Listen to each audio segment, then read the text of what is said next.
morning dear students. Today we will study poem from our Beehive textbook. That is the poem number 9 and the title is The Snake Drying, written by W.W.E. Ross. Like this by title we can understand there is a snake who is trying to save himself because behind him one person is there who is trying to kill himself. So what the snake was doing, he was trying to save himself from that person who was there behind the snake. Most of us think of snakes as fearsome, symbols of death.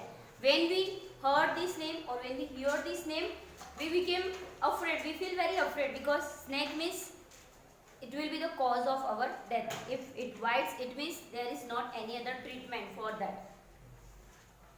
Most of us think of snakes as fearsome, symbols of death, but the snake in this poem is itself a victim. But in this poem, the snake is trying to save himself from the human being. So now I am starting with this reading. I will explain you. The snake trying to escape the pursuing stick with sudden curvings of thin, long body. How beautiful and graceful are his shapes. He glides through the water away from the straw. Oh, let him go over the water into the reeds to hide without hurt. Small and green, he is harmless even to children. Along the sand he lay until observed and says in the away, and now he vanishes in the ripples among the green slim reeds. The snake trying, in the first line we can understand there is a snake who is trying to save himself, to escape. Escape means protect himself or save himself. The pursuing stick, it means there was a one person who wanted to kill him. Behind himself there was a person. With sudden curvings. Curvings means what? The twisting. Because you know snake body we can see like this. When he move from a particular place like zigzag shape we can see. So that is known as a twisting. Curving means twisting. So when he moves, we can see he moves like in this shape. So that is the curvings. With sudden curvings of thin body, because the snake's body is very thin. And long. The size is also that. That snake was very long and very thin. How beautiful and graceful are his shapes. Now the poet is saying that when he was that the snake was moving, that was the scene was very beautiful because that shape was very beautiful. He glides. Glides means what? Moves. When he moves, glides means moves. He glides through the water away, and he was passing through the water. From the stroke, oh let him go. Now the poet is saying to that person who wanted to kill the snake, he was saying, let him go. It means don't hurt the snake, let him go. Over the water, into the reeds to hide. Now reeds means what? Water or smash. Yes. Plants with growing Thick stems.